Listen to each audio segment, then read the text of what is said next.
Up. Oh, hey, we are live. We are live. We are Sorry, live. Wow, a welcome little bit back. of a buffer there. Yeah, well, I was gonna Whoa, I say, guess we've been live for 7 seconds. oh, Um, I guess I might as well finish my thought then. On the way up to Minnesota, we did like a podcast on, like Nick just started like a video thing and talked about the Bears for like 45 minutes, like the schedule and stuff. So there's a lot we can go over here. Like we can okay. just I could talk forever. Well, yeah. So here on Chicago Bears Daily, Yeah, welcome daily, back. more like monthly, Yeah. semi-yearly. Biannually Chicago Biannual Chicago Bears. Bears daily. It's the off season and it's the mid season, and that's the time. That's the time to do Yeah, it. yeah. So for our twice a year stream, we got the last time I think was New Year's Eve, right? Dude, that was a that was disaster. that was a dicey live stream. So Yep, there was a lot going on that live stream, man. Was that really our last live stream? I believe so. That was after the Bears game with the Yeah, Stars, yeah. and Dude, that was bad. I was yeah, pretty drunk at that point. yeah, that was a good night. That was a Uh, good night until it wasn't for me. our OG Chicago Bear subscribers will know that, but True. True. tra- I training camp begins on Wednesday, so dude, we're back. we need to sign a edge rusher like before then, Who's like that guy on the Colts? Nagaku or something, or Yannick Ngaku. yeah, something like that. There's been rumors. I don't know if it's gonna happen. Yeah. Uh, but I mean, the way only reason I'm not like super stressed about it is because I know Fluce's defense. He relies more on like the run stuffing and the defensive tackles up the middle. So I think like it's not the end of the world if we don't get like we can get like Travis Gibson to like I mean his breakout year is supposed to be last year. But I mean we can let it ride for one more year. I feel like Edge like the only thing that scares me is like if we go up against I can't remember our schedule, but if we go up against like a Lamar Jackson type or like a good like elusive quarterback, if he gets to the outside, it's kind of over at that point. Like that's like an immediate like at least 6 7 yards, and then if he gets past the linebackers, it's like over. There's no like outside run contain. So that's what Mhm. we need like a good edge rusher for. But our defensive tackles are super solid. I think like I like our pickups that we got. They're really praising like Zach Pickens and I forget who else. The names aren't coming to me right now, but it's not like I'm ideal pulling it yet. up because But it was a second round pick, Gervin Dexter from Florida. yeah, Gervin Dexter. Nick is stoked about that big Florida Yeah, guy. he's an athlete. Yeah, an He's a athlete. Yeah, specimen. yeah, exactly. Well, that's what Poles wants. He wants like specimens, which is like, I mean, I like that. I like the whole draft. I liked Poles is like his whole like philosophy. It's like he's looking for guys that are like I think they had like criteria. It's like they were like extremely hard workers. They're like athletic specimen, and then they like just love football. Which is like, I mean, it's like you get those three combination, like you get that combination together, and these guys are just like, it's almost like a natural. Like these guys are going to excel because like they just like the game, and it's like them. It's like like they don't have to like try to train, and they don't have to like work hard to um like put like talent on the field. It's like these guys are just gonna do it because they love it, which is like I like that philosophy. It's like you could have Yeah, all the because that's talent. rare. Yeah, Or yeah, you hear that a lot. You hear that more. I feel like in basketball, where I know Patrick Beverly, Bulls legend, said I forget the exact stat he ran with, but I think it was like 60% of NBA players don't love basketball or don't like yeah, basketball anymore. So yeah, yeah. that's a huge advantage. Like if you That's hear that, I tough. mean, that's a huge advantage. Wanting a guy who Yeah, like just breathes football, like Justin Fields, like the dude, starting quarterback. he seems like he just puts work in. Like it's insane how much hate he gets, which is like people are saying he's like super overrated, but it's like to me it's like if he's not working on his game and like trying to like find his weak points and like trying to get better, then it's like then you can call someone overrated, and then it's like okay, this guy doesn't really have like much potential, but like he's working, man. Like he might have some shortcomings right away, but like if he knows those shortcomings and he works on them and he like actually translates it to the field, like what you said, that's like what you love the game of football. It's like you're just doing everything you can just to get better. So I think I love that. I don't know. I think it's like we're building a good like mentality, mindset, like culture kind of, I feel like, which is like these guys are just here to play football and win games and stuff. And I think a lot of it too, I think I love that we brought in Kevin Warren too. I'm a huge Kevin Warren guy, by the way. He talks like, I don't know if you like have listened to much of like Kevin Warren's like his intro or anything, like his what do you call it, like his interviews or anything. He just talks like he wants to do something like come in and make an impact. He wants to get a new stadium, but he also talks about like he wants to come and win Super Bowls and win championships. And it's like when you have that kind of coming in from the very top, like when did you ever hear Ted Phillips talking about that? Like that dude, he would shrink behind a desk every day. Like Kevin Warren, to me, it starts at the top, and he's like the president CEO that I think we were looking for. It's kind of off topic, but I think like I'm a big Kevin Warren guy personally. Yeah, they got their guys. I like them all at the top. Ryan Poles. Yeah, Poles. Yeah, I don't know. It feels different, like because like we seem to always like it seems like you can get players come and go, and it's like you're gonna get good players that love football and whatever, but it's like to get a good guy at the top, like to have like a stable foundation. I feel like that's like the Bears haven't been able to do that since like we had Ditka, or like because Ditka is like George Halas era type of thing. So it's like when Ted Phillips took over and when McCaskey took over, it's kind of like it all kind of fell apart, and it's like McCaskey doesn't really know anything about football. Like he's kind of just clueless. So like Kevin Warren, he seems like he breathes football too. He's like one of those guys that just loves the game. Like he's always around it. He's like a bookworm when it comes to everything. So to have that like at an executive position making decisions, I love that. And he's a presence too. Like I mean, he was the leader of the Big Ten, So or like he was like he's like the commissioner of the Big Ten. So he has like a presence. Like he has like weight to his name. He has like, and he built the stadium in Minnesota too. So if he does that, then I think it's just exciting to kind of see where that's going to go. But I'm a big fan. Yeah, you gotta love the leadership in Chicago right now with the Bears. Yeah, just which is top to bottom. Something I'm not used to saying. Yeah, exactly. All the way down to like not even, but I mean, especially like obviously Dr. E, and then both DCs or both C's, sorry, OC and DC, and like even just down to the smaller niche like linebacker coaches. Yeah, I just like a lot of the coaches that they brought in, and I think like I don't know what the Bears' record will be this upcoming year.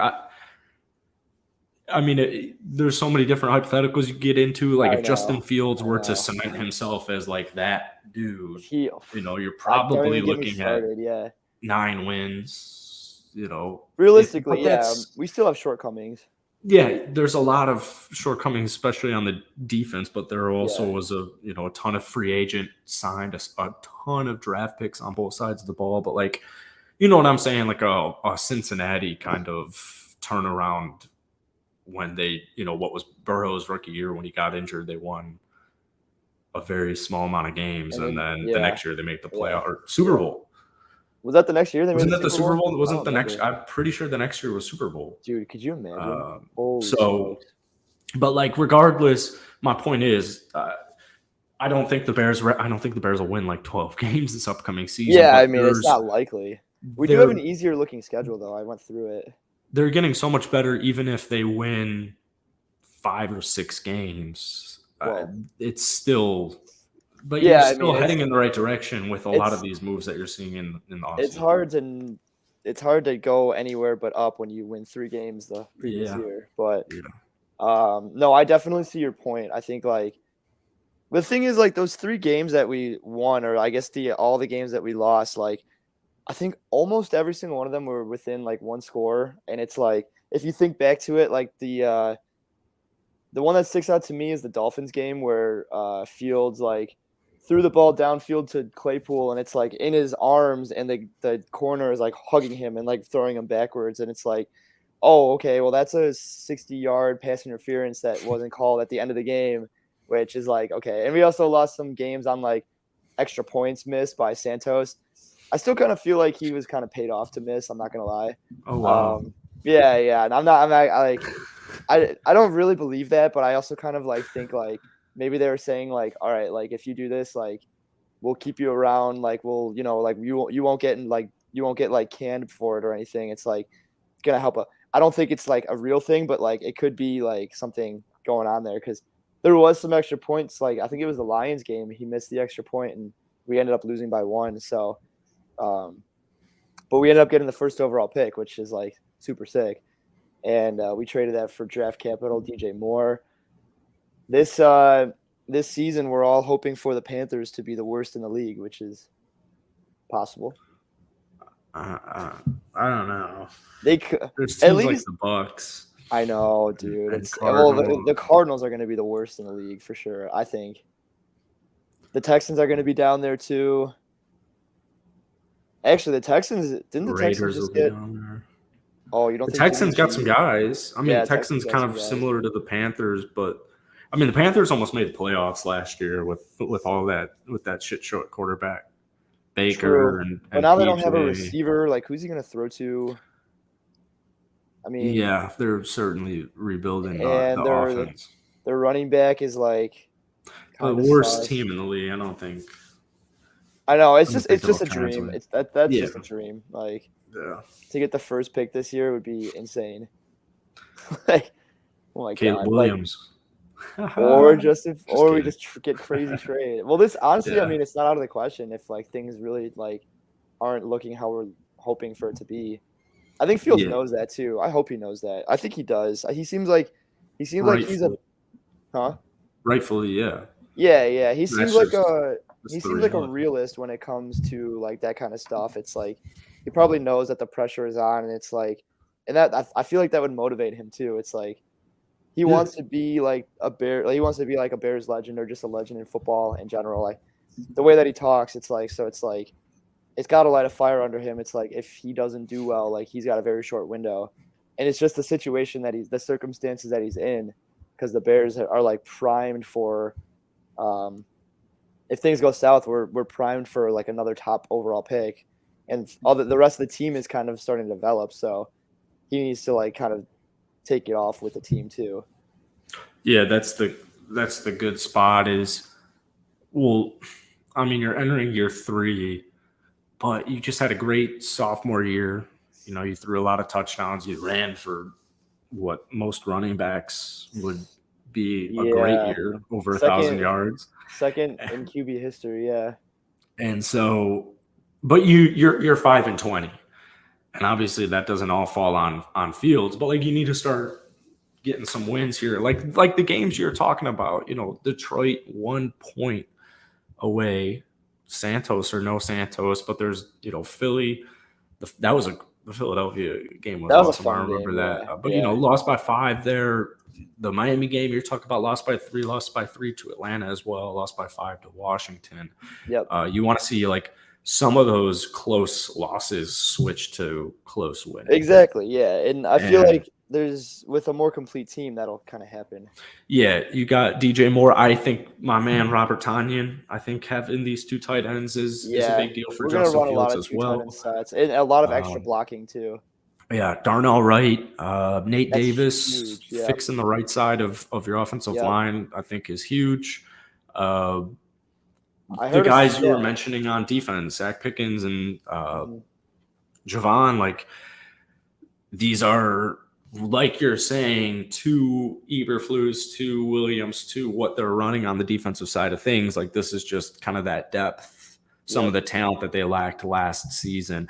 And what I wanted to say earlier when we were talking about whatever the guy's name, Yannick, the guy on the Colts was, DeMarcus Walker, Newberry edition, has been getting a lot of hype, or was getting a lot of hype when we were still camp's a couple of days away, but in OTAs and mini camp and all that fun stuff. So It makes you wonder why we haven't signed anyone. Like, what's the deal here? Like, what is there? it could be that. DeMarcus What? Walker had seven sacks last season, I know it's and like Gibson. Gibson So had like maybe 1.5. yeah, he didn't have 7 sacks, but No. maybe they're feeling comfortable enough with their draft picks and their. My additions thing at is the though, edge. we have to spend more money to reach the salary cap minimum, which is crazy because I don't think the salary cap rolls over, so we're just going to be forfeiting all that money. Like, so it's like, why not just go out there? Bring in some bodies, yeah. Yeah, like maybe honestly, maybe they just don't like the guys. Like maybe they don't feel like they're gonna fit with our like young team mentality of going out there playing football and getting like, like that. It really could boil down to like being because I know Flus and Poles are big like character guys, like football character guys, like Yeah. like high character guys. That's why we didn't take Javon Carter or whatever his name, Jalen Carter. Javon Carter, or Bulls point guard. Yeah. Wait. No, it's why we didn't take Jalen Carter because I mean he's still getting issues. There's something that just came out recently where he's like still doing stuff where it's like this guy's gonna be a disaster. I mean maybe not, but he definitely wouldn't fit with us because the first thing they said when he was drafted was like, oh, these Eagles players that he went to college with are gonna keep him in check, which is like not really what you want to hear. No. It's like No. Yeah, which it's interesting you bring that up because that guy Al, his last name's Muhammad Al Qadir. What is it, Qadir? mm-hmm. The edge rusher who was from the Colts with Eberflus. Yeah. So like that's kind of what they did last year. They pick him up, and that didn't. I mean, you're not expecting anything crazy, but like that wasn't really. It wasn't really a forward nor backward step. So maybe they're thinking the same thing with Yannick. Yeah, exactly. Yeah. More of a lateral move. So I don't know, but yeah. Maybe that's why. Yeah, maybe they just figure. But like, I don't know. Maybe I mean, maybe they really think. Maybe they really do believe in this Travis Gibson, and maybe he'll take the next step. Because truthfully, I mean, once we got rid of Khalil Mack and we got rid of why can't I think of his name? The other, not Roquan. Robert Quinn. Yeah, Robert Quinn. When we got rid of Robert Quinn, it's like, okay, well, the other, like the offensive line that's going against these guys, they can load up on like single players, and that might be a reason why it's super sad to say, but Jaquan Brisker he was our leading sack rusher or our leading sack player last year as a safety, which is like, hate to see it, but at the same time, it's like these offensive linemen are probably like, okay, we can load up because like they don't have much like rushing, so they're probably thinking like, okay, we can load up on like one or two guys, which would be Gibson, and then Brisker comes on the other side, and gets like a sack. So maybe I'm just like hopefully thinking, but since we kind of like loaded up the defensive line a little bit more, maybe that will open up more opportunity for him because they have to see something that we don't because they're around it every day. You'd think if it was like a glaring, like absolute like disaster weakness, they would like make a move. So yeah, I'm just going to keep my positive thinking there and think like, okay, like maybe it's not as bad as people think. But it is definitely a concern as a fan who is like, we don't know what it's looking like on the inside until like game day. So it's definitely a concern like for the fans, I would say. Yeah, something interesting too. Andrew Billings from Vegas getting picked up. Yeah, this past offseason. So probably lock him in there at nose tackle. And then you have kind of Justin Jones and Gervon Dexter. Justin Jones is a little suspect, but so it might be Gervon. I heard good things about Billings too, although wasn't he a former first round pick, or am I thinking of someone else? Billings is solid. He was a 4th round pick. Okay. I'm thinking of someone else Cincinnati from Baylor. Sorry, got drafted to Cincinnati. But he's 28. I covered I got my Raiders channel, and Billings was just kind of a solid, just a good solid rush stopper. But what I like Yeah. a lot about who's behind him, I guess it's looking like it's going to be Zach Pickens from South Carolina, who's apparently like extremely raw. He's I got think the Poles athletic loves profile. Pickens too. I think Yeah. Poles is like a fanboy for Pickens, which is like The athletic profile is there, but he is just raw. got to kind of round it out. Yeah. So it might take a little bit. So I like the bringing in of Billings there, and then I like the linebacker position. TJ Edwards from Philadelphia, dude, Edmonds, and then the huge move day one of free agency. Dude, Tremaine that was Edmonds. nuts. He is that's like electric, honestly. I love it so much. Yeah, I love it so much. He's younger than Roquan Smith. Dude. Like he can do. We're paying both what those Roquan guys. does. We're paying both those guys the same amount that Roquan is making. It's like it's insane. I think we have to have like a top linebacking core in the league right now. That'd be like maybe top 5, I'd say. I think it's gonna be. I think what people would say is it's a little. I mean, TJ Edwards had a good year, but I mean, Sanborn had a good end of the year. I think it's a little Sanborn. Sanborn is a fan favorite. I mean, Sanborn's still raw too. Let's not. I mean, he's he's young. extremely raw. Yeah, he got thrown into LB1 last year. Like he's like we expected a lot out of him, and he's just a football player, man. Like he's not gonna be like your superstar guy, but like he's someone that you want on a team. I feel like he's got a nose for the ball. Like he had the most tackle. He stepped in Roquan's shoes, and obviously he couldn't do what Roquan did, but like he stepped in on a whim and he made plays. He made tackles. Like he's not going to do everything by himself, but I feel like to have him at the third linebacking position is like it's a decent backup, and he's obviously just going to get better. He's going to learn a lot from Tremaine Edmonds and TJ Edwards too. So I feel like our linebacking core is like super solid. Do you know that Edwards and Edmonds were 2 top 10 graded Pro Football Focus linebackers last year? Oh, I'm sure.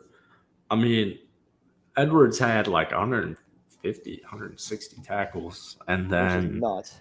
Edmonds, I think, had like a career low in tackles, and it was still triple digits. It was still 100 and something. I think it was a career low technically in the tackle statistic, but I'm okay with that. As you're saying, if Sanborn's my third linebacker, I love that you brought in the E guys, because now it's not all on. Now you're not like obviously extremely reliant on Sanborn being a star. You don't need Sanborn to be a star. Like I don't need this guy to be he's not an undrafted stud. Like you can't. He can do his thing. That. Yeah, he'll do all the little things, and it'll all just add up. So, but it's not. They didn't bring in like 8 new linebackers where he's just gonna get faded out. So yeah, I know. I like that a lot. I think I really do think that I think that Poles sees these guys like putting work and effort in, and it's like, all right, you're not just gonna get screwed over just because like we're gonna bring, like what you said, bring in like 8 guys and like fade you out. Like we'll give you like a chance to like get better in your role, and if it doesn't work out, it doesn't work out. But it's not like which may at some point like on a rebuilding like young team like this, I think that's the correct approach. Like maybe like a year or 2 down the line, if it's like, all right, now if this guy comes along and he just truly is just better than you, it's like then he's gonna come in and it's like. But I think like to build the like the culture from the ground up and letting these guys see that their hard work can like lead to opportunity, especially like these young guys like that are kind of like getting their feet like grounded in the league. I feel like I like the approach a lot, and I feel like that's the right way to do it. It's just like as you get better, obviously you're gonna have to get better players, and there's no way around it. It's just you're gonna have to fill it out, the roster. Yeah. We got our first chat of the day here from Sophisticated Thoughts. There's people in this chat. Let's go. Is Claypool going on the physically unable to play list before training camp? So, unfortunately, 37 minutes ago, Chase Claypool was placed on the physically unable. Are you serious? I didn't even see that. Yeah. Dude. Are you serious? Wait, are you serious? Yeah. Shit. What the hell? Yeah. The Bears are placing wide receiver Chase Claypool on the PUP list to start training camp, according to ESPN's Field Yates. Claypool has been nursing a soft tissue injury suffered during the first week of OTAs, which sidelined him for most of the offseason program. last month, Dr. E said Claypool was dealing with a few things, but believed he was on track to return for training camp. But however, recently Claypool was spotted working out with quarterback Justin Fields. Yeah, I knew that. I feel like he's going to be okay, but also I feel like this opens up a lot of opportunity for our rookie Tyler Scott, who's been making a bunch of noise this offseason. Like, he's the guy that we got from Cincinnati, and if you look at his highlights from college, it's like he's either catching the ball like he's beating his guys off the line. So like he's got the crazy speed, he's got like the breakaway ability, and apparently he's been making plays in just what was it before training camp? What happens like OTAs and everything? Yeah, like he's out there making plays. So I think I think this gives him an opportunity to step up. And Claypool, I mean, we still don't I still think we don't know whether or not we won that trade or not. I mean, it's still too early to say. A lot of people are going to say that we lost the Claypool trade like at face value, which right now we do look like we're losing, especially because I think the Steelers got like a stud cornerback or something. And Claypool hasn't really worked out, but I feel like, I mean, we saw what Claypool did when he's not like relied upon to be the wide receiver one, like when AB was in town, you know. And I think DJ Moore could kind of open up the field for Claypool. So that's my kind of hope. I think Claypool slides in at wide receiver 3, Mooney at 2 in the slot, and then obviously DJ Moore at 1. Yeah, but he just needs to stay healthy. That's like kind of frustrating. I think that's what everyone's kind of on the same page. It's like you hate to see him be hurt all, like he's just consistently getting hurt. He's complaining when things aren't going well. So it's like we have to hope he can undergo like an attitude change or something. But he is kind of like a diva, I will say. That was the second round pick, 33, right? That was Joey Porter Jr. Yeah, that turned into the first round pick technically. Yeah, unfortunate, but I mean, I'm a Notre Dame fan, so I'm like biased with Claypool, but I'm hoping that there's something there. Steelers, the thing is, Steelers fans, they're very anti-Chase Claypool, but as you're kind of saying, maybe the diva, just being a little bit extra leaves a sour stain in people's mouths. But Tyler Scott is a Spitzer stud. And at Cincinnati this past year, 900 yards, 9 touchdowns, almost 17 yards per catch. And I'm glad you brought that up because he was selected after his teammate, Trey Tucker, who went to the Raiders in, I believe, the 3rd round.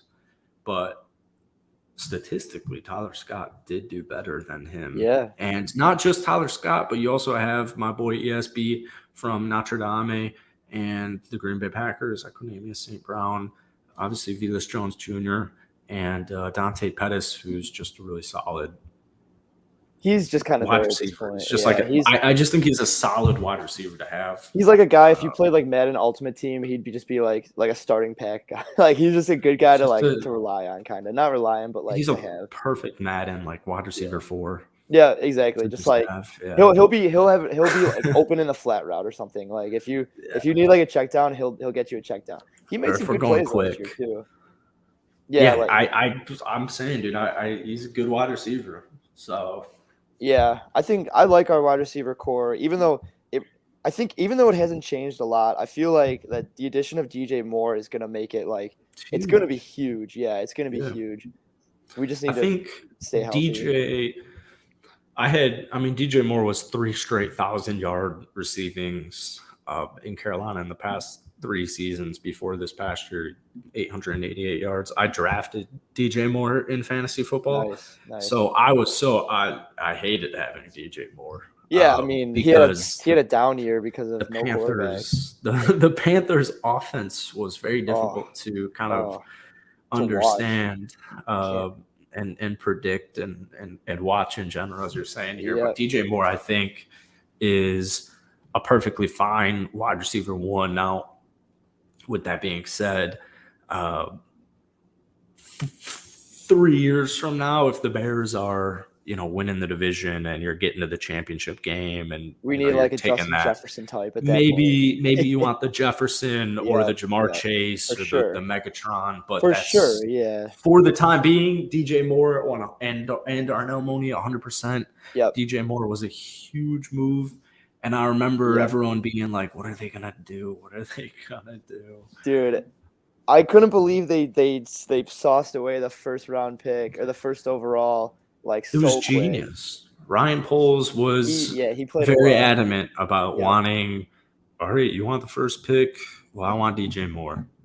And And their next year's first round pick, which is huge. Like, and I think, unfortunately for the Panthers, I think it's something that they had to do because their defense is. I think their defense, even though they traded away in the past couple of years some players, even like guys like CMC, I think the Panthers' defense is really talented, and they're not. Their defense is good enough that the Panthers will not be the worst team in the NFL next year. they also play in the NFC South, which just sucks. Exactly, dude. It's so bad. Like, but if we can get I think if we can get a top 10, that's a huge win for us. Panthers top 10 pick. I think it's doable. So, Michael, we talked about the edge.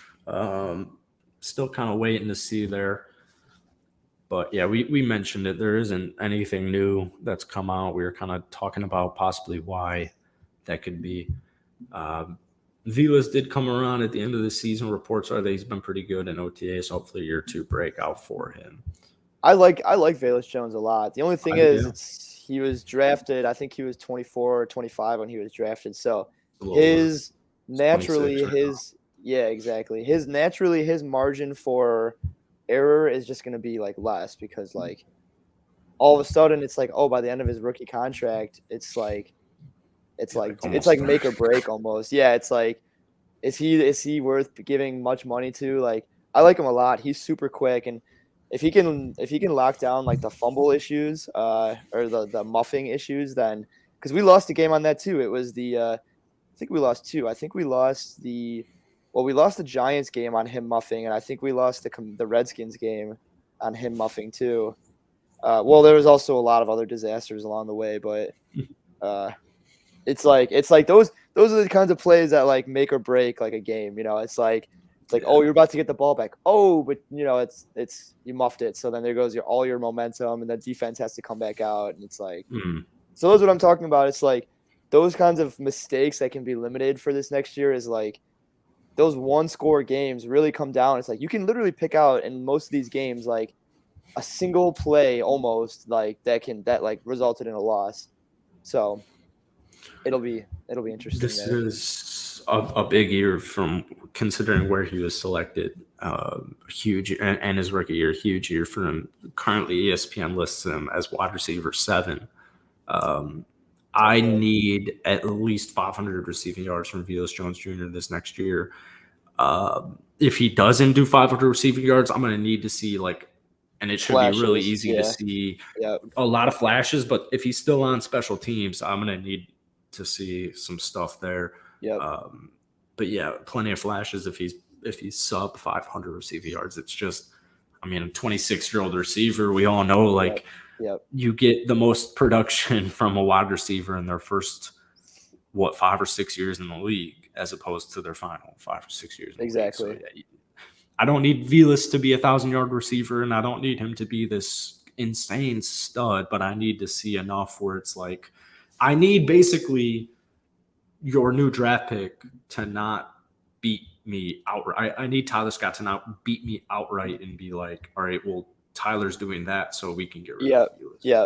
It's like that's a 53-man roster. Like we can put that spot somewhere else, you know. It's which is, I mean, I'm hoping for Velus to do well. I mean, I'm like, he seems like a super likable guy, and he seems like he takes the game seriously and he wants to be his best. So just have to he just needs to make sure it translates to the field.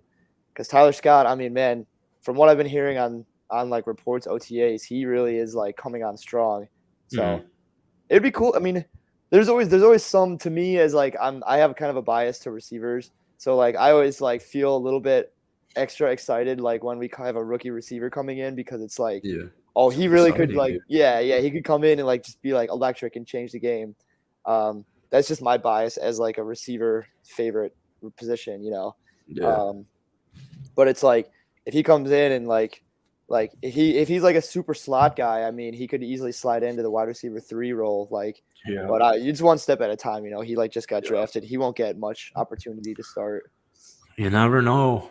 You never have a healthy wide receiver room, but you have like probably 15 wide receivers come out of the draft every year that have some type of productive rookie season. So I wouldn't be surprised if Nick Scott was one of those. Tyler Scott. We got yeah. Who's Nick Scott? Why do I keep? Is that the safety for the Eagles from maybe 10 years ago? Jesus, Google Nick Scott. We got some Nick Scott. I know Boston Scott is on the Eagles or was. That was It's a bad. Oh, okay, Nick Scott says safety on the Bengals. Oh, okay. I make a decent amount of Bengals. There you go. Claypool is we got some Claypool propaganda, Lots of people don't like Claypool. Yeah. Lots of people don't like Claypool. Do you think Fields will be in the MVP conversation this year? I'm gonna go with no shot in hell. But if there's a shot, if he is like an actually cementing himself this upcoming year as like one of the best quarterbacks in the National Football League, then yeah, he will be.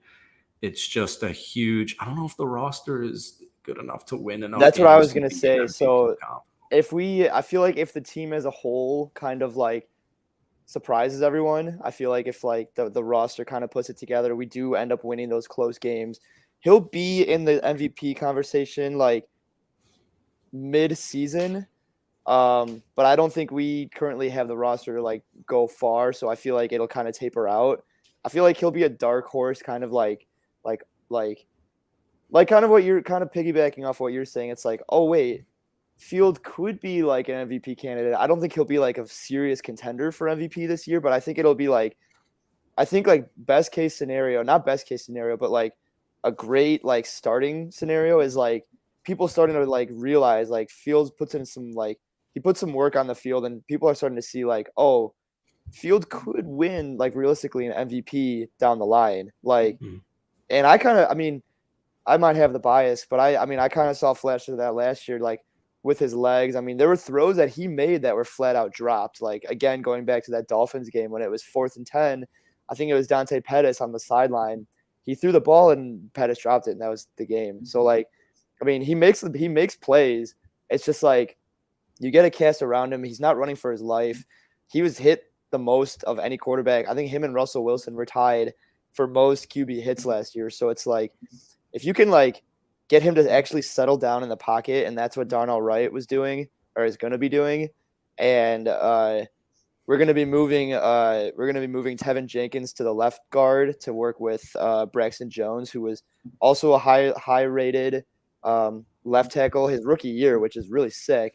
And Nate Davis at right guard. Honestly, center is the only position that is stressful, but like you just gotta lock it down. But I feel like people are gonna start realizing Fields has a legitimate case for MVP. Maybe not this year, but like he'll be talked about. Like I feel like next season it's gonna be like the narrative should be around. I mean, depending on how the season goes, the narrative should be like these talk shows. They talk like, oh, who could be MVP next year? Like I think Fields, Fields' name will come up more and more as the roster gets better and he gets a better feel of like the game and just playing like with a better team. So I feel good about it. Yeah, one thing interesting to note, because I keep talking about Cincinnati, was they went 4-11-1 in their Joe Burrow's rookie season where he got injured. He did play 10 games and 13 touchdowns, 5 interceptions. Doesn't look bad. So then the next year, the Bengals still have a really shitty offensive line. Like really shitty offensive line. And I remember being at the Bears-Bengals game. I think that was the Bears home opener in 2021. I remember being at that game and the Bears won it.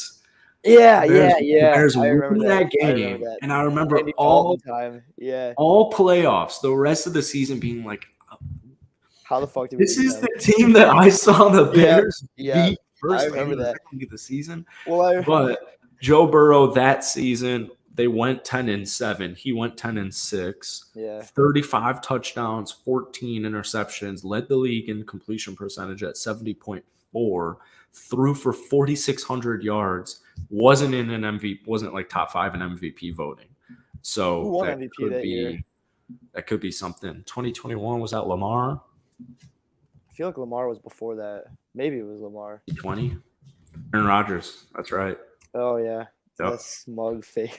Yep. That smug look. I think That's Brady should have won it that year. That He was like did not even. Oh yeah, he was in second. That's right. That was the cup. yeah, I remember that. Potential cup year. Yeah, Rodgers 37-4 though. That was a trash, dude. I remember Burrow threw 3 interceptions that game against the Bears. Like in a row. Do you remember that? I think Roquan. I remember picked some one off. interceptions. I remember Yeah. some. I think I remember a pick six, but that might have been a Roquan pick six from this year. I had the Bears defense that game, and it pretty much won me that week. I think it was awesome. That's some good stats there. I'm excited for fantasy this year. Me too, dude. Football is. I think we're 49 days away, dude. We're 49 days from week 1.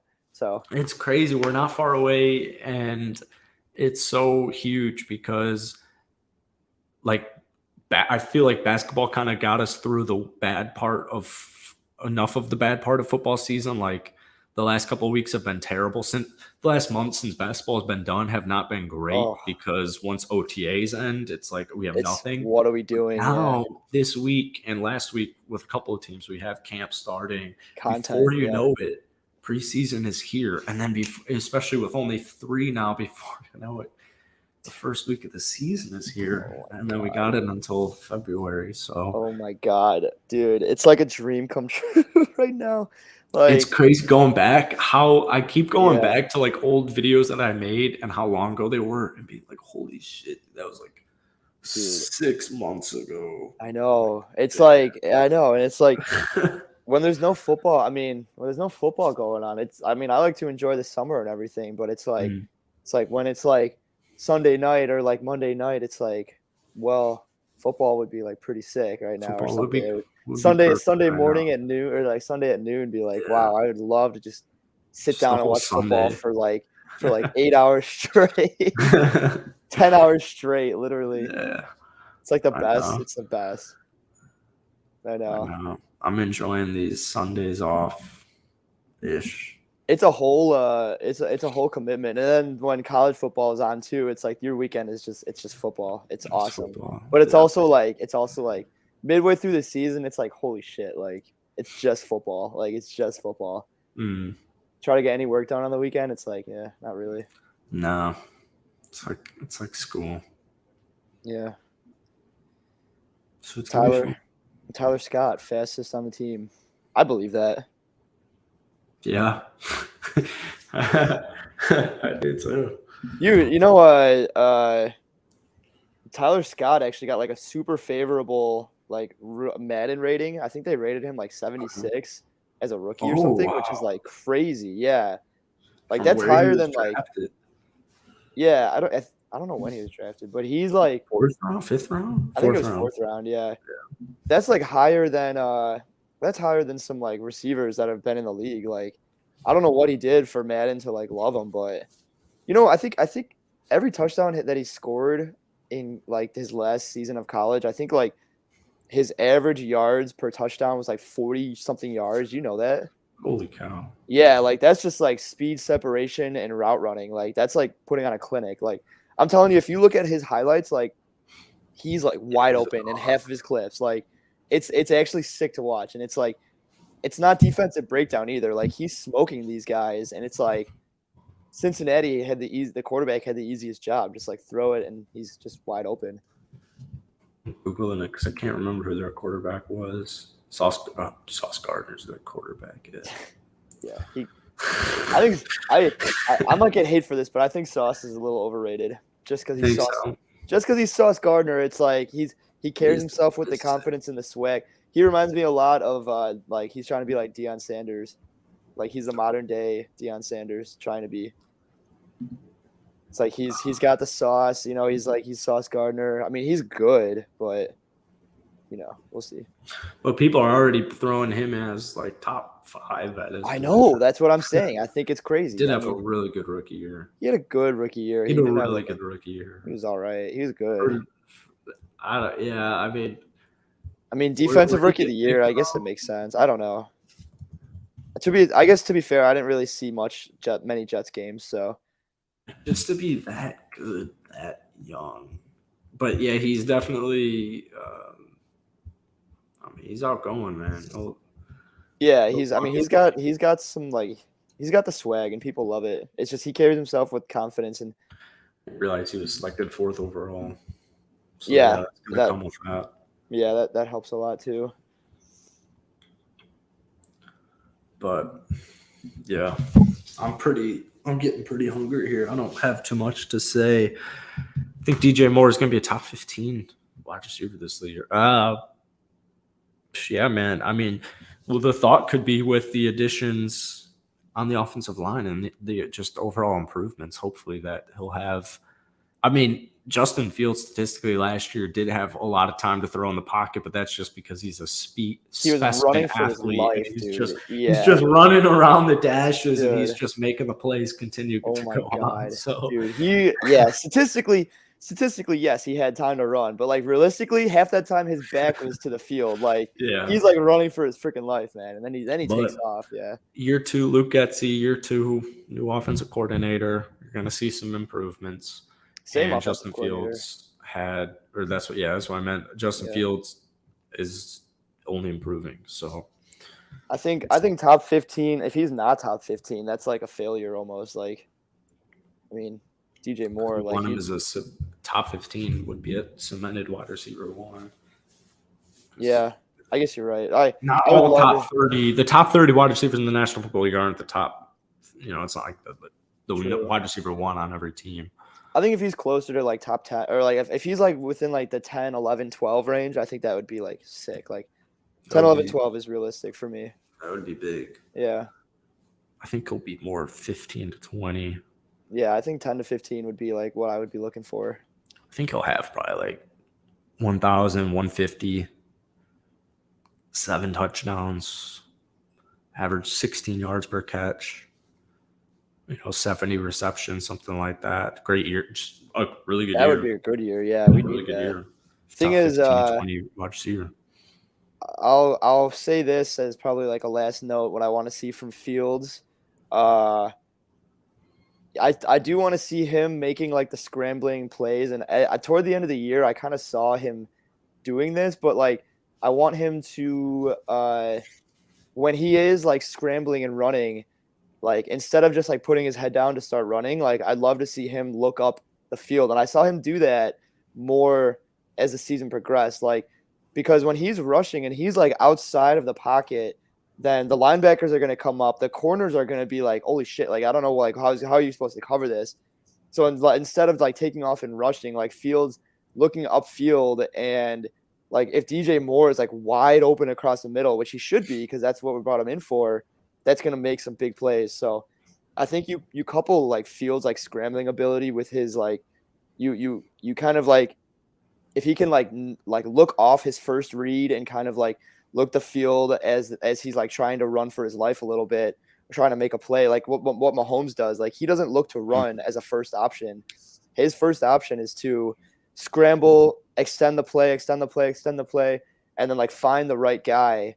And just that's where the huge plays, like the highlights come in. And that's what I mean when I think like Fields will get kind of like looked at as a potential MVP candidate. And I think people already look at him as a potential MVP candidate. Like it's there in the eye test. It's just dark horse. Dark horse, exactly. But to win MVP this year is a little bit of a stretch, especially with everything. Like this is the first year after a rebuild. Yeah. So, I mean, we're still rebuilding. So it's kind of like kind of a long shot. But I think if we're progressing where we need to, I think it's definitely not out of the question. That reminds me of that throw from Mahomes this year against Denver where he was, I think it was a 3rd down and he was going towards the end. He scrambled right, kind of going for the first down, it looks like. And there's like 3 Bronco guys near him and he just like sidearm swipes it to Jarek for the touchdown, for like 60-yard touchdown, something like that. Nuts. So just it's getting a feel for the game, letting it come to you rather than forcing things, which we saw all of last year so many times. And limit turnovers. 11 interceptions is solid. But yeah, having that feel where you can kind of, it's like you're controlling the offense. Yeah. Like you can tailor it to how you're gonna play. And Fields, I think he said that just recently. I saw an interview from him, or I read an interview, and he's like, now that he's been with Getsy for this is the second year with Getsy, it's like he can kind of tailor the playbook to him. He knows the plays better, like he studies, and like he'll know where guys are going. So if a play ends up breaking down, he'll know where the receivers are running, and hopefully they work on scramble drills too. So like, the defense, like you got to be able to manipulate the opposing team's secondary and then find a wide open. That's what I mean. Like he shouldn't be looking to run right away, and I think he doesn't want to. I think he said that like he doesn't want to run as much as he did last year because that's kind of super risky. I mean, look at Cam Newton; he got smoked for his career.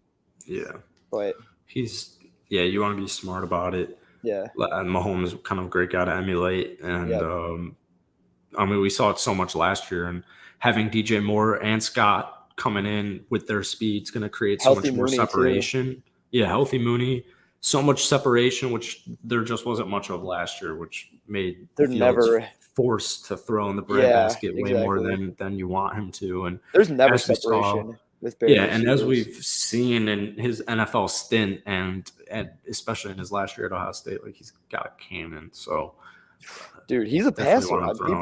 People just don't like to see that. I mean, he's a passer. Everyone. Like Ohio State fans seem to know it best. Like they know he's got a cannon. Yeah, like he's a passer. Yeah, it's just he was just running for his life. I mean, do you want him to like launch it into triple coverage when there's nobody open? And like it's like at that point you got to try to make something happen. And I feel like he's always trying to make something happen. It's just making sure he makes the right play at that point. Be smart. Yeah, good leader to have. So. Yes, sir. Guess that wraps up this edition of Chicago Bears Daily. A nice quick 50-minute conversation. Thank you all for tuning in here. I'm surprised people got in here. Yeah. I'm curious to see what the final number is. It's gonna take some time to get it going, but what I'm gonna do is I'm gonna edit all the Bears games of last season into like an 8 or 9, 10-minute video and post it on my main channel. And if it clears copyright, then I'll send it to you, and if you ever want to make a video, and then it's just Bears highlights. So good idea. You kind of say. Yeah, right. Yeah, that's actually a really good idea. Well, how would it clear copyright then? I mean, well, that's what I've been doing recently. Like I made a Titans video the other day, and I did like 6 minutes. I did like 8 games, 30 seconds of each game, and it cleared it. And it was like 6 minutes. And I guess if it's just a couple plays, then it's not the end of the world. Yeah, it's like just 4 or 5 plays a game. Pretty good. That are less than 6 seconds each per clip. Yeah. So I think it should be fine. And if it is, if we ever want to make a Bears video, we can do it. But definitely need to do more Bears live streams. And I could go for another 52, 55, like 52. Yeah, right. It's like for me, it's just no problem. But yeah, I'm getting hungry too. I got to get some food and go to sleep or something. Take a nap. It's like 4:30 by 3 a.m. man. I can't be doing that anymore. Can't be doing that. You're waking up at 3? No, I was out till 3. Oh, I see. I understand. I didn't know my buddy. Like he's the lead guitar player at this band, Authentic Pines. If you want to check it out, they're good. Nice. They put on a really good show actually. But I didn't know he could shred like that, man. They're kind of like a punk rock kind of band. He's nuts. Oh, cool. Like alternative kind of, like a lot of like getting a Blink-182 vibe. Yeah, like Green Day kind of vibe. They're super cool. like, dude, the crowd was actually going nuts. It was so sick, yeah. Nice. We're like giving them shots on stage, and they're just, it's kind of like a rock concert, like a rock star kind of shit. It's sick. Yeah. But yeah, today I'm kind of paying for it, but it's the way she works. Mm-hmm. Bear down, baby. I'm gonna end it. Thanks for watching, guys. Thanks for taking your time.